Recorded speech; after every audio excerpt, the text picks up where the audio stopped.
Boa noite a todos. Vamos iniciar os preparativos para nossa live.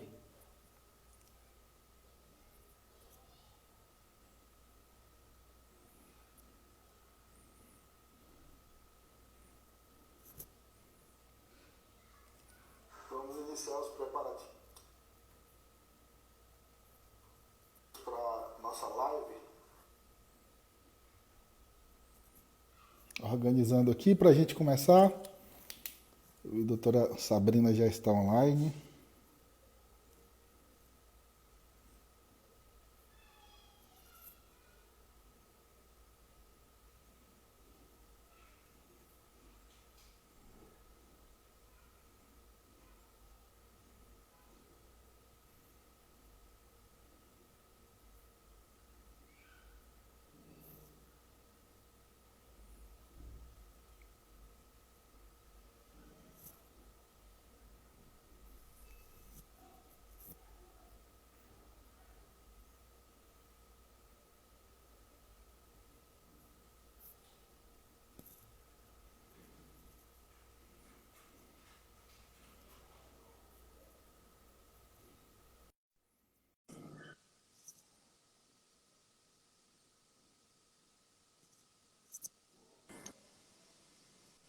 Boa noite. Boa noite, Sabrina. Tudo bom? Como é que você está? Boa noite, doutor Kleber. Tudo jóia? Tudo bem?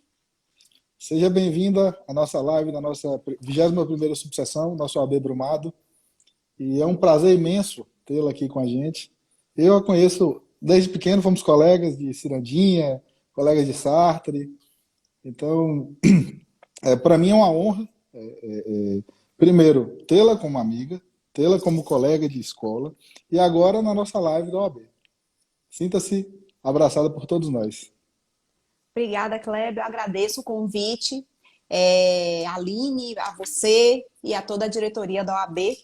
É uma honra também para mim poder compartilhar com vocês estas reflexões, né, diante desse momento aí que estamos vivendo. E vamos lá, vamos conversar, bater um papo, né, e discutir aí a respeito de questões que são tão importantes. Sim, sim. Vamos aguardar um Nossas pouquinho, o que é que lives da você pensa? OAB já tá com um número até bom, já estão com 20, estamos com 25 visualizações já. Uhum. A gente costuma fazer nas nossas lives uma forma de bate-papo. A estrela hoje é você. Eu só estou aqui só para fazer a mediação. Estou com o notebook aberto aqui do lado para ver as perguntas do pessoal. E pelo que você me passou e pelo tema que a gente tem enfrentado, que é essa questão da pandemia, o Covid, a gente mudou a vida completamente. A gente tem que tratar tanto da saúde física hoje, por conta da pandemia do Covid-19, e principalmente da saúde mental. E muito importante que você venha hoje para a nossa live, para a gente debater esse assunto tão importante para a vida.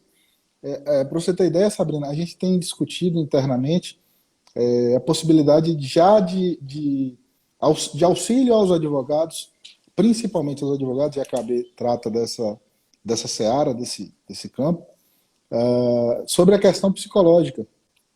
Nós temos serviços oferecidos pela CAAB referentes à massoterapia, a manicure, fisioterapia. Os serviços, claro, são suspensos por conta da pandemia, já que não está tendo atendimento presencial. E a gente tem pensado seriamente vendo a possibilidade também de alguma forma estender esses serviços de alguma forma com um profissional da psicologia, porque Uhum. tamanha é a necessidade que a gente está tendo. Sim, sim. Preso dentro de casa, quando sai tem que usar máscara, fica com muitas pessoas pensando besteira, vai acontecer isso, vai acontecer aquilo, mas assim, uma das coisas que a gente tem visto, que eu particularmente me preocupo muito, que foi até um dos primeiros tópicos que você colocou, são os sintomas psíquicos que podem acarretar, principalmente em crianças. Eu queria que você Uhum. desenvolvesse um pouquinho sobre esse tema para a gente. Uhum. Ô, Kleber, estão me falando aqui que a minha imagem não está muito boa. Você pode me dizer aí quanto a isso? A conexão não está boa? Eu consigo te ouvir bem, agora a tua imagem ela tá travada. Deixa eu ver se eu consigo mudar rapidinho aqui. Joia.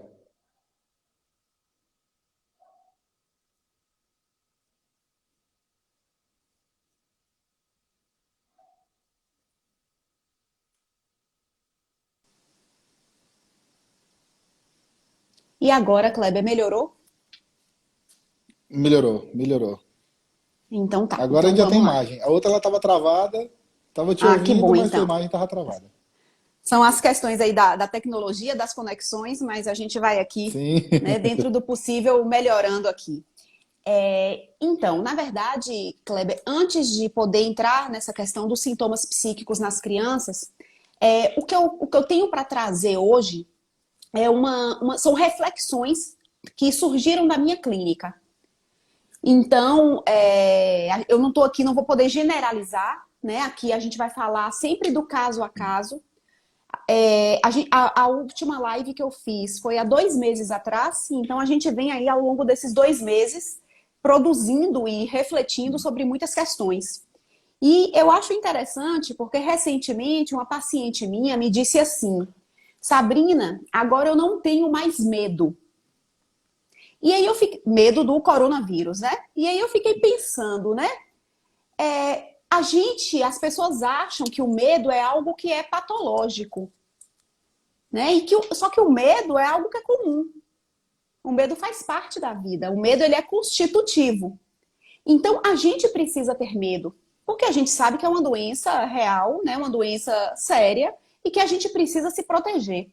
Quando a gente tem medo, a gente se protege.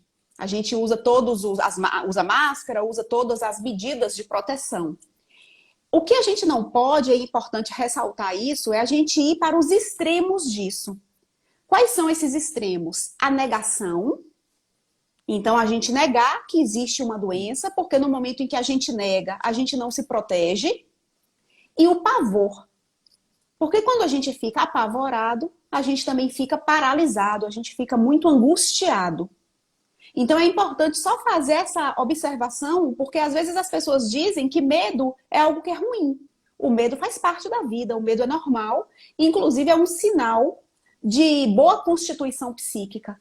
Uma criança, quando tem medo, significa que ela está indo bem, ela precisa temer algumas coisas. E é interessante como é uma doença que tem impactado todo o nosso coletivo. Então, vai expondo aí diversas carências. Carências com relação à saúde, carências com relação à nossa educação, né? Carências da sociedade. E os sintomas que são produzidos são sintomas que têm relação com esse contexto. São sintomas singulares da subjetividade de cada um, mas que são atravessados por esse momento. E aí você me pergunta a respeito desses sintomas psíquicos nas crianças. O que é que a gente tem visto? As crianças, elas têm apresentado sintomas físicos e sintomas psíquicos, né? Irritabilidade, pesadelo, dificuldades para dormir, então um sono muito agitado, pesadelo, criança que dormia muito bem, acordando à noite, não conseguindo dormir só, ou voltando a dormir com os pais. Crianças que já estavam desfraldadas e que voltam a usar fralda, ou crianças que não faziam xixi na cama e que começam a fazer. Crianças que têm tido muito apetite ou pouco apetite. Tiques nervosos. Tem muitas crianças apresentando tiques nervosos. E, inclusive, algumas manias. Aquilo que a gente chama de toque. Né? Mania de arrumação, mania de limpeza. Então, muitas vezes, a criança expressa esse sofrimento no corpo. Outras vezes, ela também expressa esse sofrimento falando, quando é uma criança maior, que já tem um acesso, um recurso à fala. Elas têm falado sobre isso, do quanto a vida tem mudado, e muito ansiosas de não poderem voltar a fazer o que faziam antes. E também a gente percebe o sofrimento no desenho. Então eu tenho visto muitos desenhos em que a gente percebe ali a criança tentando elaborar, tentando falar um pouco disso tudo que está acontecendo. Às vezes, isso não é bem-vindo pelos pais. Então, no momento em que a criança fala sobre isso, ou que ela desenha, né, algo que não é ali tão bonito, com cores escuras, que tem a presença da doença, ou mesmo a presença da morte, geralmente os pais procuram silenciar isso. E a gente tem que pensar que é importante que a criança possa expressar, porque é expressando, é falando, que ela vai conseguir atravessar. Eu digo que o brincar é um recurso muito importante. Então, nesse momento em que a gente vive uma vida muito tecnológica, né? As crianças com celular, as crianças com tablet, nos computadores, as crianças têm brincado muito pouco. Mas é exatamente ao brincar, no momento em que ela brinca, que ela constrói histórias, que ela constrói narrativas, ela vai conseguindo elaborar todo esse momento. Então, no consultório, uma das formas que a gente tem de trabalhar com a criança é através do brincar.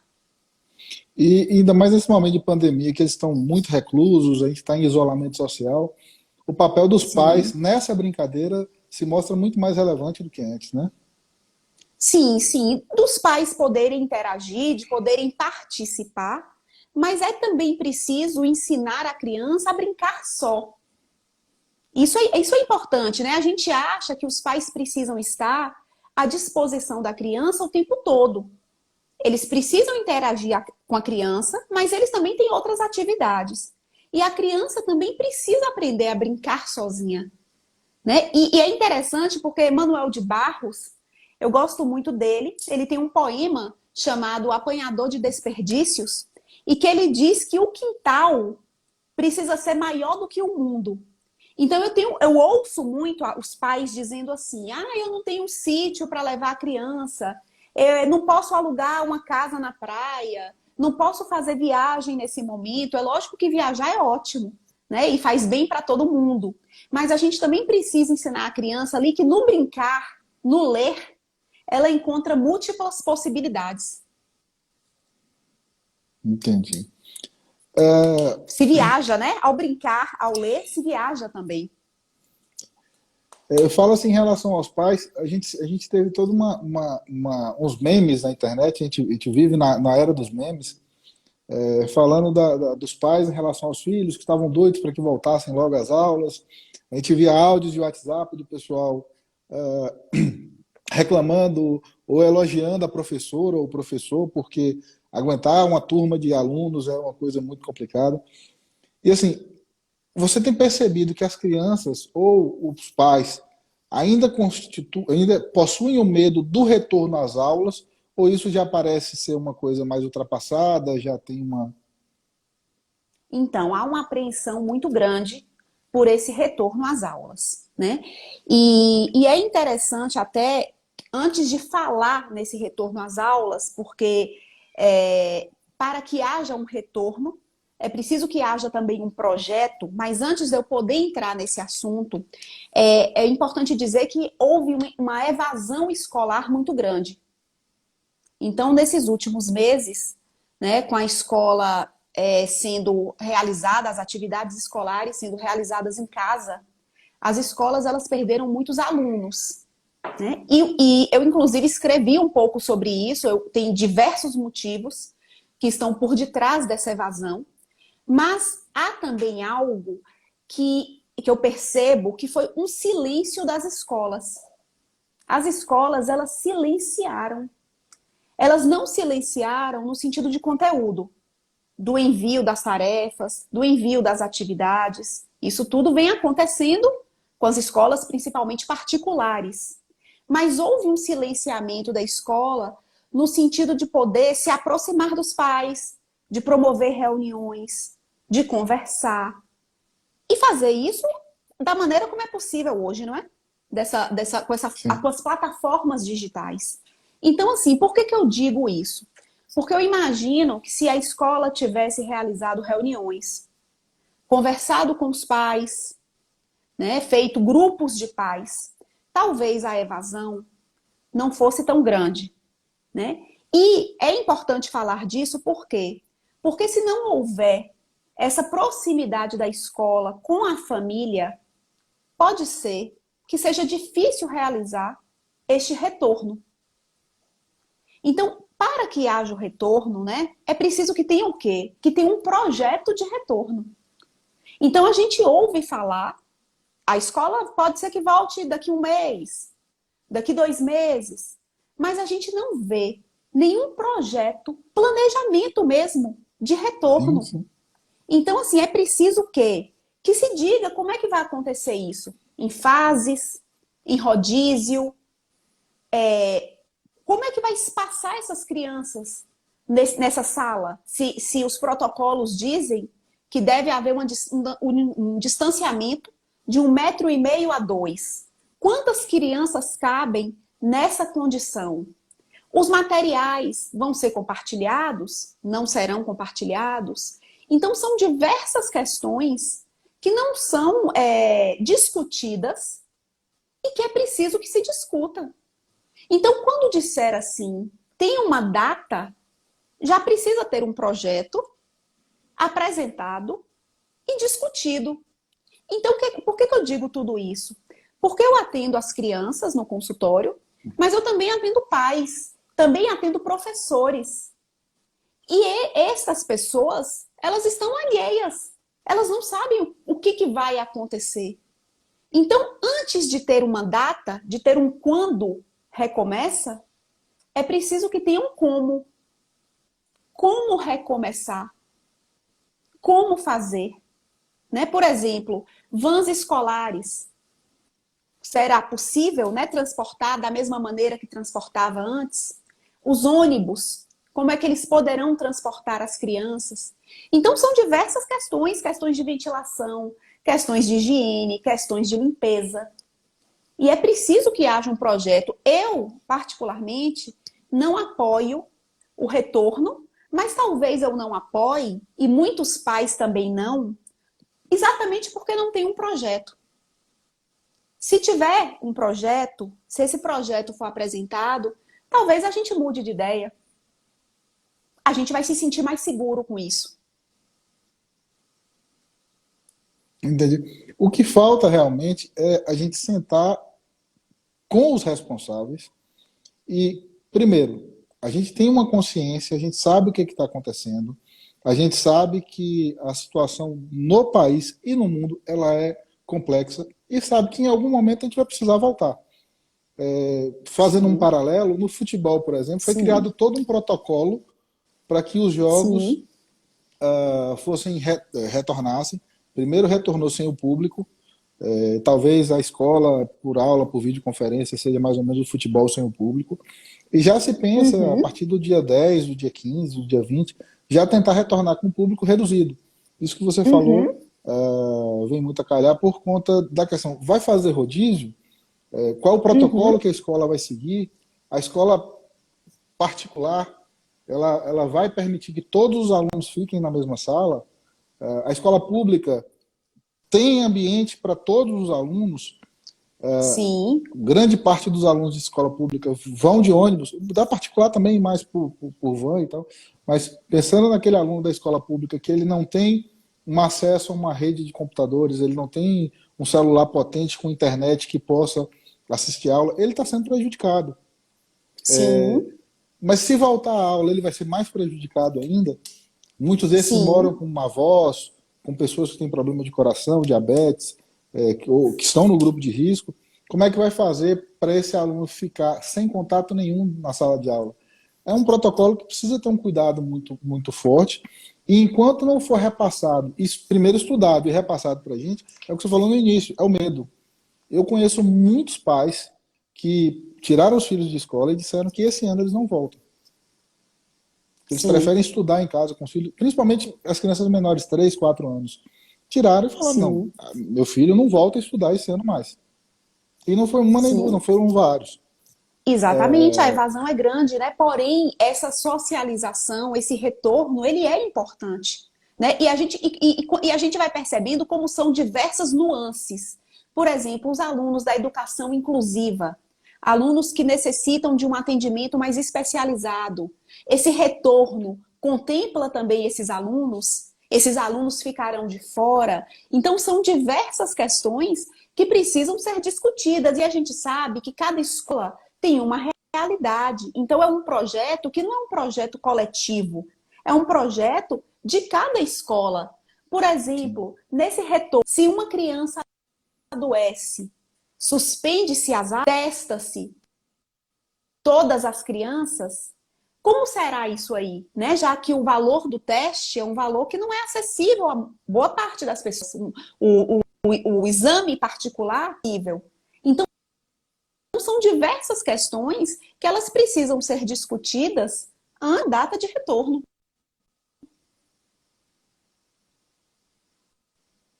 Seu áudio começou a oscilar um pouquinho, sabe? Ficou, a É imagem mesmo? voltou a congelar um pouco e o áudio começou a oscilar.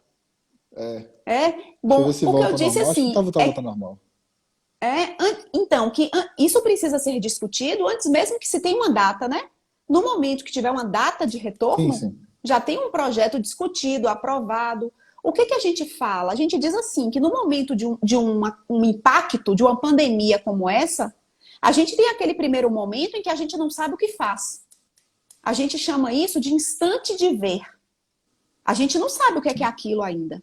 Com o passar do tempo, de um tempo que é cronológico, mas de um tempo que é singular, a gente começa a entender o que está acontecendo. A gente vai compreendendo o que é aquilo e vai tentando encontrar ali alternativas. Eu acredito que esse momento do choque inicial, ele já tenha passado.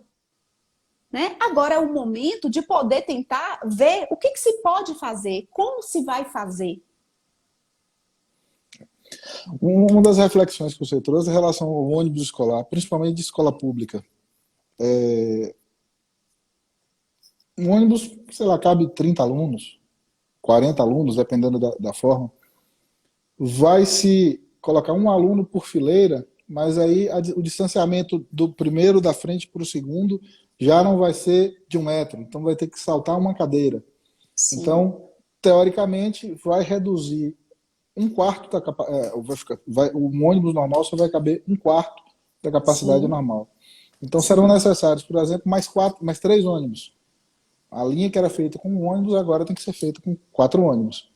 É um sim. aumento para quem mexe com a área pública, é um aumento, Uhum, um investimento bem maior na questão do sim. transporte escolar. Considerável. E tem, Uhum, e tem que saber se as prefeituras elas têm aporte financeiro para isso também.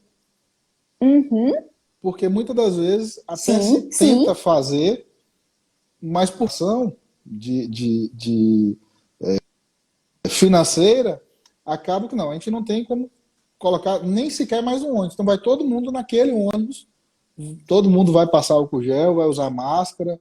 As escolas públicas vão fornecer máscara para todos os alunos. Se você colocar que uma máscara tem que ser utilizada por 2 horas, uma aula pode ter em sim, média de 5 horas, 5 horas e meia, pelo menos 3 máscaras ali. Você precisa de 3 máscaras por dia. As sim, escolas, os governos vão fornecer para os alunos essas máscaras. Aquele face shield também, que é interessante, tem que ser limpado constantemente. O álcool sim. em gel, cada carteira vai ter um álcool em gel. Então, tem que sentar e discutir, porque a situação não é muito simples. Exatamente. E aí, quando eu levanto essa questão, o que as pessoas me dizem é assim, mas ainda não tem uma data. Mas quando tiver uma data, isso tem que estar pronto. Não é que tem que começar a preparar. Isso já tem que estar preparado. Uhum, com certeza. E assim, a gente está passando de um momento Primeiro a gente tomou o susto, veio aquele choque, ó, Sim, pandemia, o mundo vai parar. E o mundo parou, efetivamente. Chegava nas ruas, comércio tudo fechado, só tinha banco, farmácia e supermercado aberto. sim, Dava uma tristeza, dava uma angústia nas pessoas.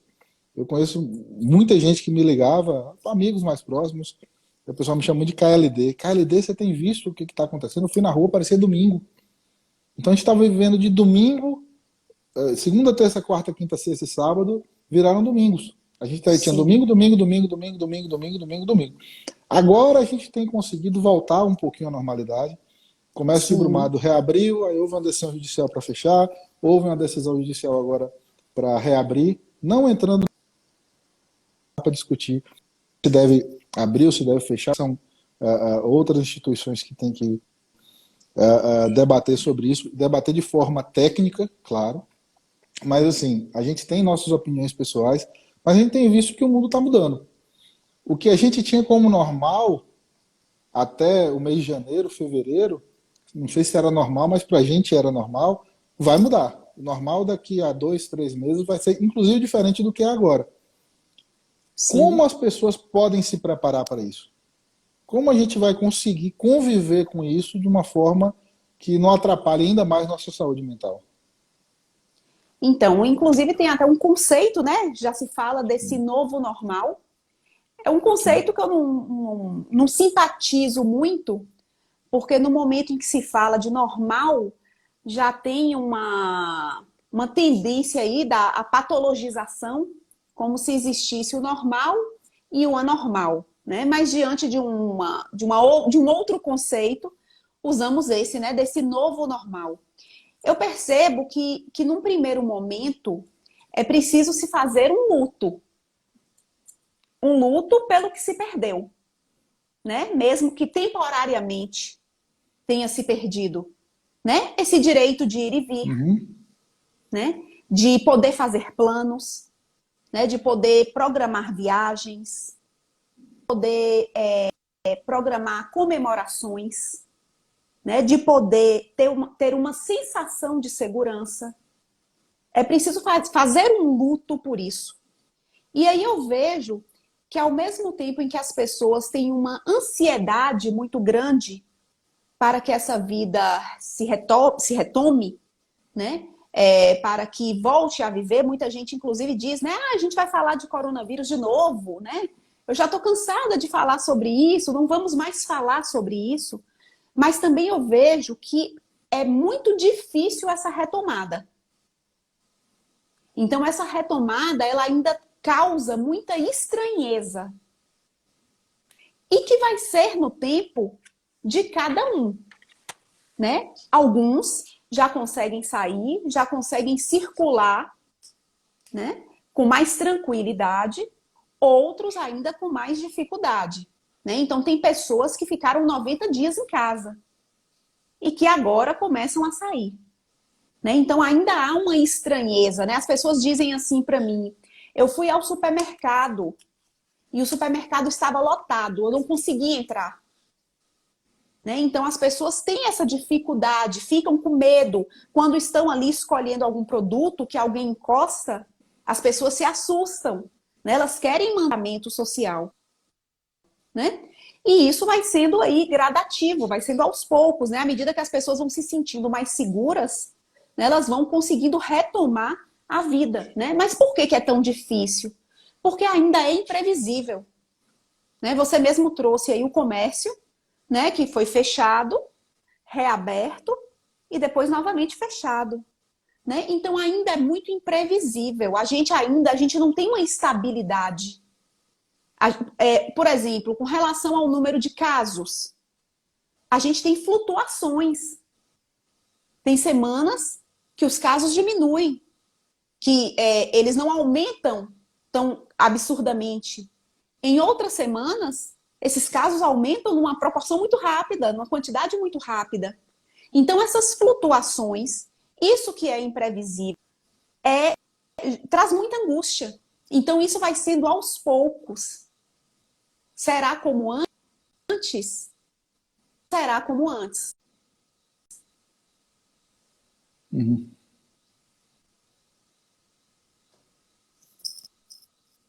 Muito difícil que E seja aí, antes. Kleber, Muito difícil mesmo. sim, muito difícil, né? Assim, a gente não pode dizer que todas as pessoas são impactadas da mesma forma. Sim. Algumas pessoas são mais impactadas do que outras. Para algumas pode ser mais difícil, e aí tem questões da singularidade, da subjetividade, e para outras pode ser que seja um retorno mais tranquilo, né? Acredito Hoje, que boa parte terá marcas, né? Conviverá com essas marcas. hoje eu fui na rua, era umas 6 e pouca, mais ou menos, estava saindo. e vi algumas pessoas passando por mim sem máscaras, que para mim hoje é um absurdo completo. Sim. E passei, eram umas 6h15 mais ou menos, em frente à Caixa Econômica, e a fila já estava quase descendo a escada. Não sei se era para atendimento ainda na Caixa Econômica, não sei se era para atendimento dos caixas eletrônicos normais, ou algum atendimento presencial, mas havia uma fila. Sim. E parei momentaneamente para ir num banco, e eu vi que a rua, movimento normal. Normal para uma sexta-feira, final da tarde, comércio aberto, pessoas circulando. O que me causou estranheza foi a quantidade de pessoas sem máscaras. Antigamente, se eu visse uma pessoa sem máscara, com máscara, eu ia achar estranho, eu ia achar diferente. Sim. Hoje é o contrário. Hoje, quando eu vejo alguém sem máscara, eu acho estranho, eu acho diferente. Sim. Sim. E em alguns lugares há até fiscalização, né? Multa. A Sim, sim, multa sim, sim. quando não usa máscara, né? Tem alguns lugares que já estão adotando, né, essas medidas. Né? Ao entrar em lugares e no comércio é preciso usar. Às vezes os próprios comerciantes também já fazem isso, né? Eu estou Já acompanhando exigem, aqui no né? notebook algumas perguntas do pessoal, né? Eu Sim, acompanhando algumas perguntas e o pessoal tem falado, voltando àquela questão das escolas, das crianças, muitas mães, a doutora Veroso tem colocado que tem medo elas ficaram muito abaladas com o surgimento do Covid e a maioria não vai optar por não levar os filhos para a escola. E assim, outra sugestão que foi colocada no grupo, na nossa live, nas perguntas, é em relação à idade das crianças. É interessante que fossem crianças acima de 8 anos, de 10 anos.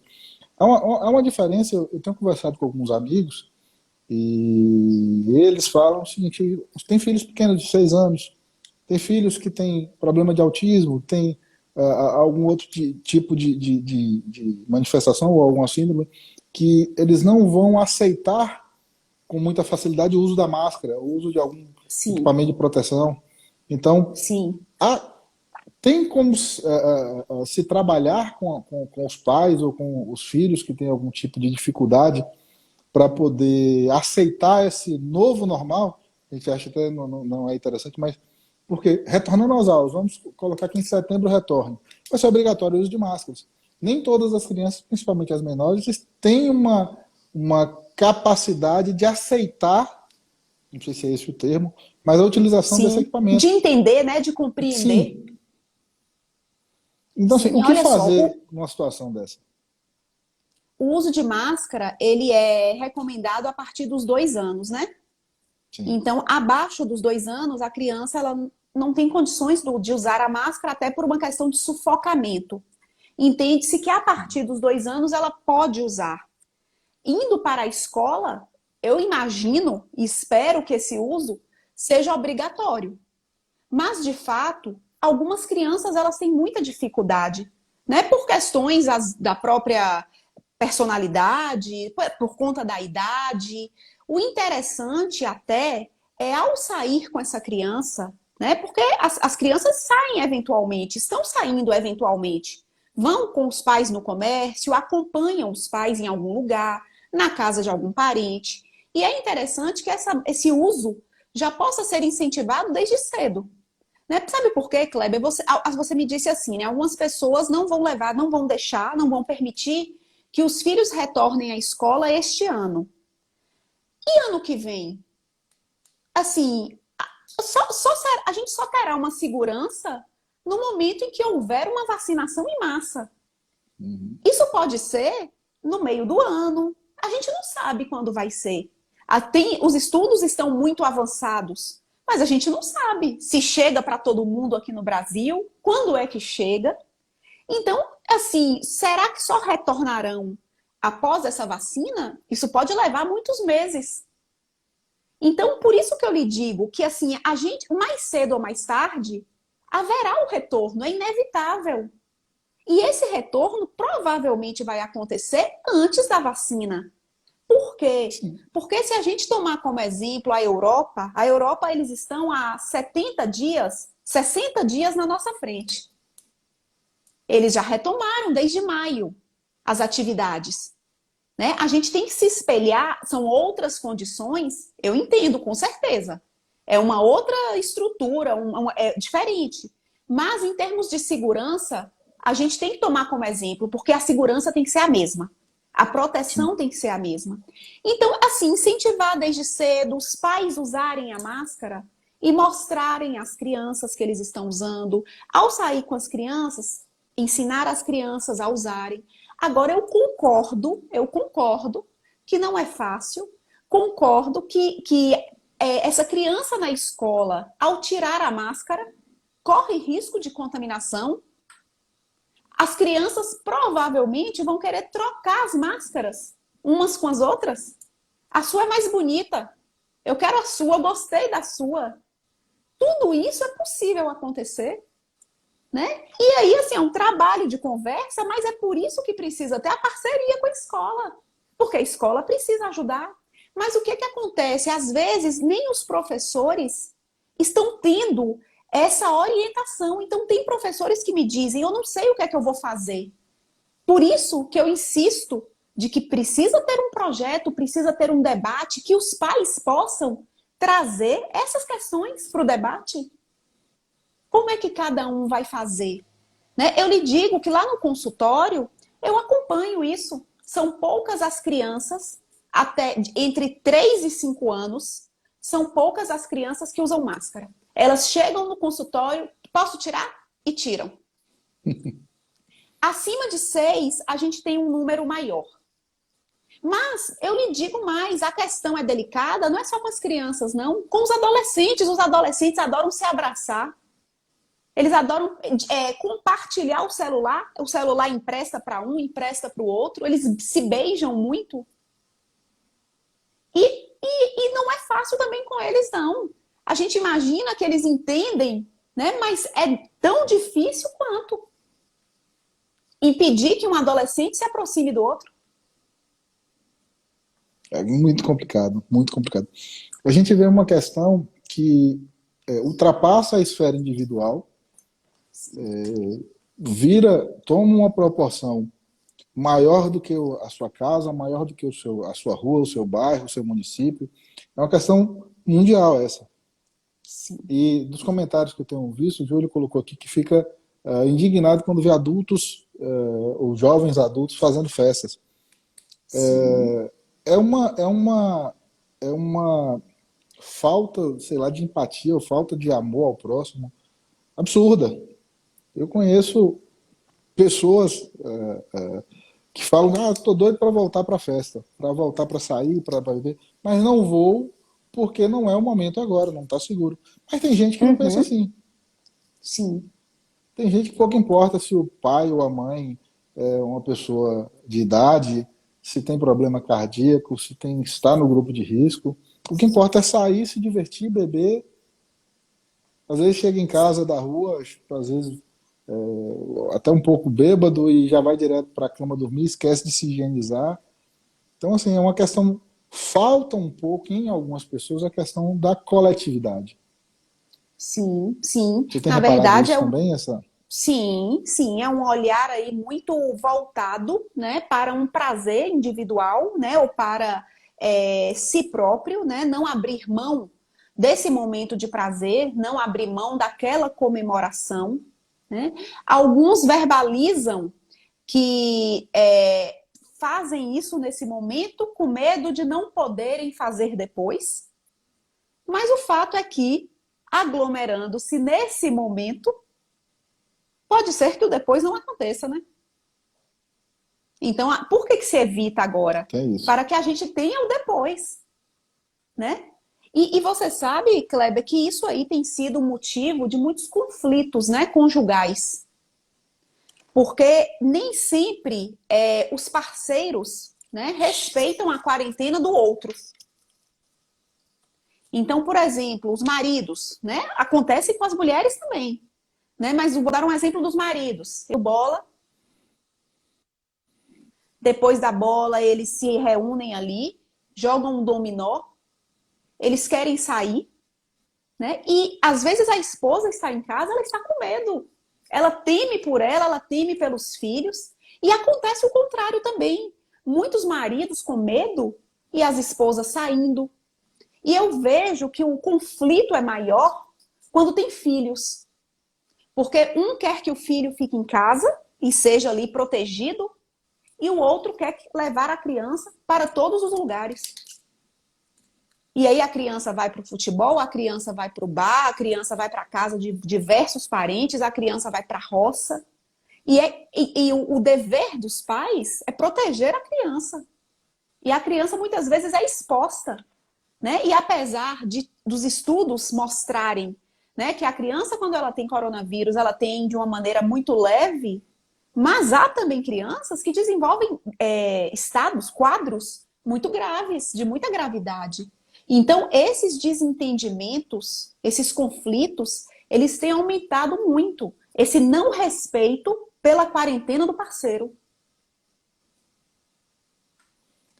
E assim, como a gente está trancado dentro de casa, pelo menos algumas pessoas, optaram pelo isolamento, optaram por só sair em casos de extrema necessidade, extrema urgência ou emergência, acaba tendo um contato muito maior entre os casais. Talvez algumas pessoas não estejam preparadas para isso. Às vezes acorda, Sim. sai 7 da manhã, chega 6 da tarde, 6:30, 7 horas da noite, aí toma um banho, senta, janta, conversa um pouquinho, aí já vai dormir. Tinha um contato muito limitado. Hoje esse contato é muito maior.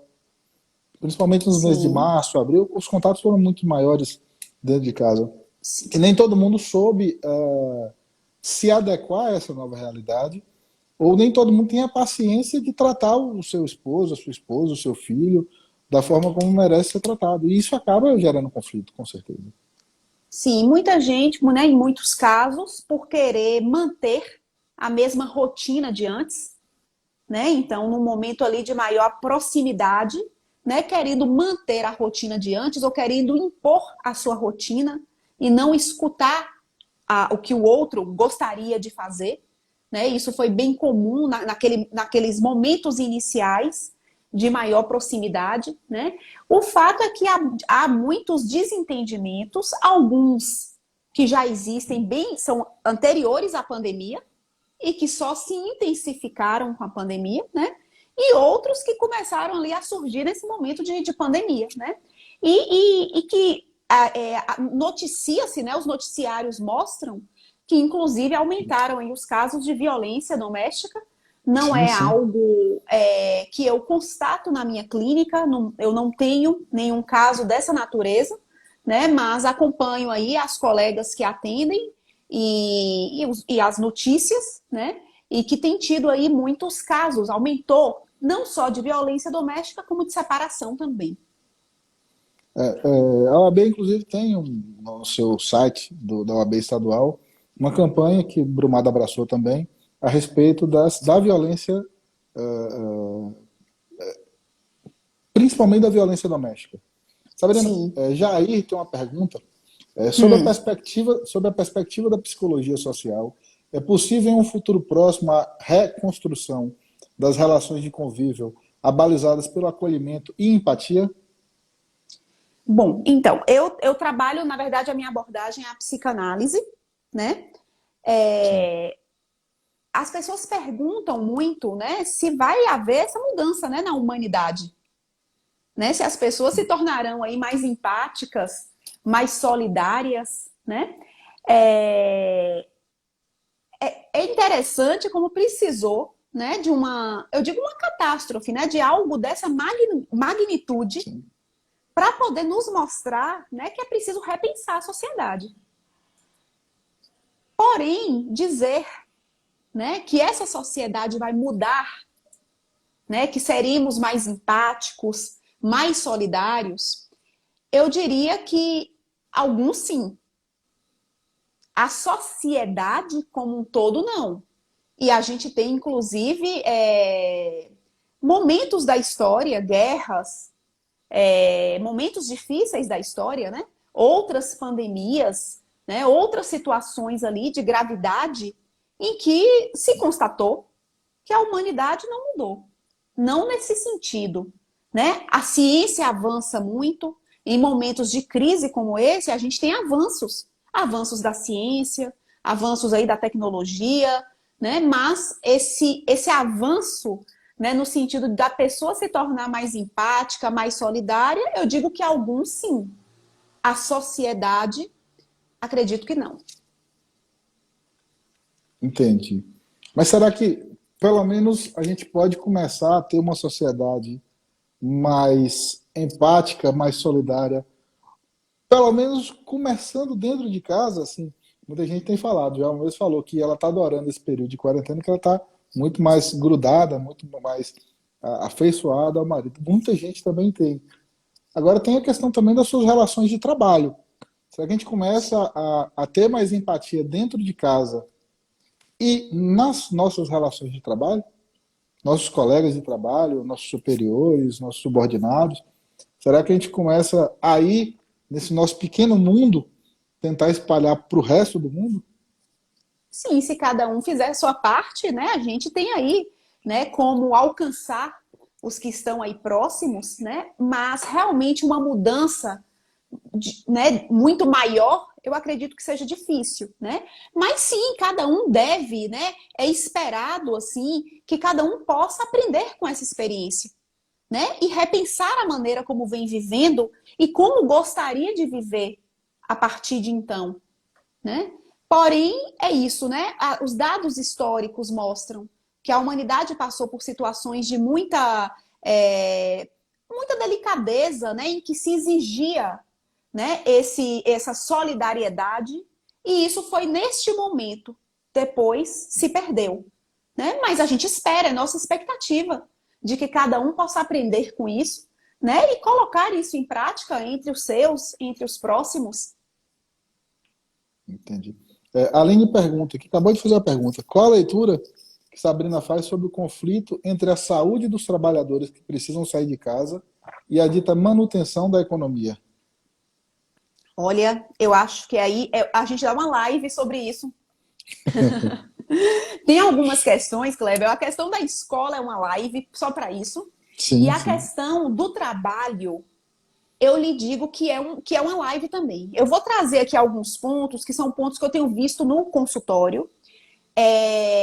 Se você me perguntar assim, eu sou a favor da reabertura do comércio, eu sou a favor de uma abertura cautelosa, de uma abertura planejada, de uma abertura fiscalizada, né? E de uma abertura que não seja ilimitada, né? De uma abertura gradual, gradativa, né?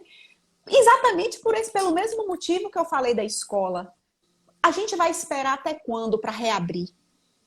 Né? Sim. Quando zerarem os casos, esses casos não vão zerar. Esses casos vão flutuar mais ou menos. Então é preciso retomar essa economia e reabrir esse comércio.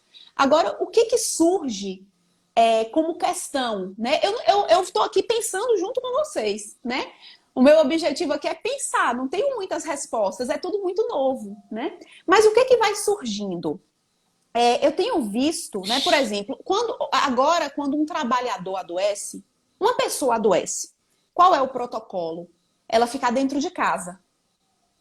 Né? Ela fica dentro de casa. Se os sintomas forem muito sugestivos, o município vai testá-la, vai fazer o exame. Esse exame, ele leva cerca de uma semana, 10 dias, né? Não pode ser feito de Sim. imediato. E o resultado também não sai de imediato. Então, isso tudo leva 14 dias, 15 dias. A pessoa recebe um resultado negativo. Ela ficou 15 dias, 20 sem ir para o trabalho, com um resultado negativo. Ela começa a se sentir culpada, ela começa a se sentir envergonhada e ela começa a temer o emprego dela. Porque antes, quando a gente adoecia, a gente ficava um dia, 2 sem ir ao trabalho. Hoje não pode mais. Hoje você fica esse tempo todo, é um tempo que é exigido, um tempo de segurança. Então as pessoas elas começam a temer. Algumas dizem para mim, eu rezava para ser coronavírus. para justificar os 20 dias que eu fiquei dentro de casa. Agora, o que que eu vou dizer? Que eu não tive nada. O meu patrão pode dizer que foi um exagero meu. E aí, Kleber, a gente tem o outro lado dessa história. Qual é o outro lado? A pessoa que está doente, que não faz o exame por talvez não ser sintomas tão sugestivos, ou porque não tem acesso a um exame particular. Essa pessoa, ela teme dizer que está doente, porque se ela disser, ela pode ficar dentro de casa e ela vai trabalhar, às vezes, positivada. Sem saber. Não é sabendo, não. Com medo de perder o emprego. Então, assim, abrir o comércio também traz essas questões que precisam ser discutidas. Se um funcionário tem um parente que está positivo, esse funcionário ele vai poder trabalhar? Se for um parente com quem ele teve contato. Tem outras questões, né? Aquelas pessoas que pertencem ao grupo de risco, por idade ou por comorbidade. A recomendação qual é? Fazer home office. Tem trabalho que não permite o home office. Essas pessoas vão ficar dentro de casa até quando? A empresa, o comércio, consegue sustentar, banca, ficar quantos meses? São diversas questões que vão surgindo. E que tem reflexo, isso tem impactos. Isso pode causar demissões. As pessoas podem ficar abaladas. Isso tem impactos na subjetividade, tem impactos na economia, tem impactos na subjetividade. O problema é muito mais sério do que só o fato de você estar doente ou não. Sim. Você tem primeiro um grande problema, que é o problema de saúde, que Sim. Pessoas estão morrendo. No Brasil já tem mais de 61 mil pessoas que perderam a vida por conta disso. Só que você ultrapassa a esfera só da saúde física, você pula para o lado econômico, e aí aquela questão, muita gente fala de economia, pensa de uma forma mais, de uma forma macro, e às vezes esquece que aquele trabalhador, aquele autônomo, que ele vendia cachorro-quente, que ele vendia bala no sinal, que ele parou de vender, ele parou de ter o seu sustento, ele pode estar passando fome, ele pode estar passando fome, porque ele não tem junto a ele uma empresa para bancar o seu salário, ele não tem, às vezes, credenciais suficientes para chegar no INSS e conseguir um auxílio que seja, ou às vezes até o próprio auxílio do governo ele não conseguiu, e ele vai fazer o quê? Sim. Ele não teve a saúde física afetada, mas com certeza a mental. E a própria fome, a própria barriga, a própria forma de sustentar a sua casa vai estar afetada de uma forma muito, mas muito prejudicial, que ele, para conseguir recuperar, vai demorar muito mais do que os 2, 3 meses que ele ficou parado. Sim, sim. E quando, né? Quando é que vai poder retomar? E quando ele vai poder retomar? Sim. Porque, assim, eu falo que eu vi nessa pandemia, nesse coronavírus, uma coisa que eu não vi há muito tempo. Algumas doenças específicas, elas criaram estigmas. E, às vezes, a pessoa tinha um problema de saúde, um problema de pele, e muita gente ficava se afastando, evitava contato com aquela pessoa, por exemplo. Estou dando um exemplo de problema de pele, que é algo mais à vista. Sim. E com o coronavírus aconteceu a mesma coisa. Porque você sabe que a pessoa teve coronavírus, a primeira coisa que você pensa é afastar. Claro, ninguém quer pegar a doença. Se você souber que alguém está com gripe, você pode até ficar perto da pessoa. Você não vai ter aquele contato que tem normalmente, mas até fica perto. Quando você sabe que uma pessoa tem o coronavírus, você, a primeira coisa que faz é isolar. Se puder, não passa nem na rua que ela está. Sim. E a gente vai viver um problema, a gente está em ano político, a gente está em ano eleitoral. Muitos políticos que precisam desse contato com o povo vai perder esse contato, não perder a eleição. Não sei se pode perder a eleição, Porque acabou aquela situação de você ir para casa da pessoa para almoçar. Às vezes Sim, o almoçava corpo a 3, 4 corpo. casas seguidas. Acabou o corpo a corpo. Acabou pegar a criança no colo. Acabou abraçar o seu eleitor. Acabou tudo. Sim, Entendeu? Então, assim, sim, ah, essa pandemia veio para mudar nossas relações sociais, nossas relações interpessoais de uma forma que eu nunca vi na história da humanidade. Pelo menos nos meus 39 anos, eu particularmente eu nunca vi. sim, sim. Sim, para nos fazer Eu- repensar aí numa série de coisas. sim, Né? Nesses laços sociais, né? Nessas relações, né? Como anda aí, como é estruturada essa nossa saúde, como é estruturada essa nossa educação, né? Porque fica muito mais difícil falar de volta às aulas em salas que são superlotadas, em escolas que não têm água, né? sim, sim. Quando o sistema de saúde não consegue absorver uma quantidade de pessoas doentes, quando não se há leitos suficientes. Então, vem aí colocar, né, escancarar tudo isso que a gente, inclusive, sabia mais ou menos, mas que a gente preferia ali fingir que não existia e que, de repente, mostrou-se aí, né, de maneira muito crua, né, de como é que acontece. Né? E como fazer, né, para poder lidar com tudo isso. São diversas questões, né? E Por isso quando, que eu lhe digo, é tudo muito complexo. e quando você não tem a doença física, você muitas das vezes pode adquirir uma doença psicológica. E um dos temas que a gente até falou antes foi a questão da proliferação dos atendimentos em consultórios de psicólogos, né? Os atendimentos Sim, psicológicos. E certamente sim. vai ter um aumento exponencial nessa. Sim, tem tido já uma demanda, né, uma procura muito grande pelos atendimentos. A gente ficou num determinado momento fazendo os atendimentos online, era o recurso que a gente tinha. Alguns lugares, inclusive, continuam somente com atendimentos online. Aqui em Brumado, hoje, a gente já retomou os atendimentos presenciais, né? Alguns ainda continuam sendo online, mas a grande maioria já é presencial. A gente tem que ter só um pouco de cuidado, né, com o comércio que começa a ser feito também em torno dessa oferta de atendimento online, né? Ter um certo cuidado com isso, um cuidado com a escolha, né, desse profissional, saber que o atendimento online, apesar de ser regulamentado pelo conselho, ele não é para todos, né? Alguns se adaptam, outros não. Então também há questões aí, mas eu digo, né, que a angústia ela precisa ser tratada pela palavra. O tratamento, o remédio para a angústia é a palavra. Não é uma medicação. Uma medicação suaviza o sintoma, apazigua o sintoma, mas é preciso falar do que aflige para poder elaborar, para poder atravessar. Né? Então, a gente tem tido, sim, uma demanda muito alta, né? E aqueles que estão conseguindo falar sobre isso, eu acredito que estão se beneficiando de alguma forma. O Instagram já me avisou que a gente tem pouco mais de 1 minuto e meio. Se a gente se deixar, a gente fazer 2, 3 horas de live, porque o tema é muito Faz sim. interessante.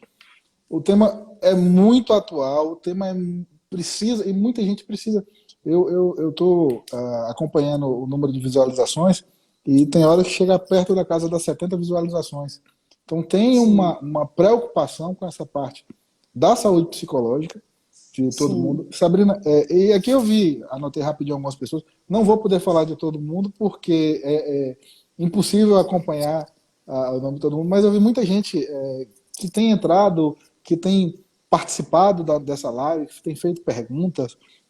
Eu queria agradecer aqui a presença de todo mundo, e aqui eu vou citar algumas pessoas Fabiano, Feibe, nosso colega esteve, Luciene, mandou um abraço também.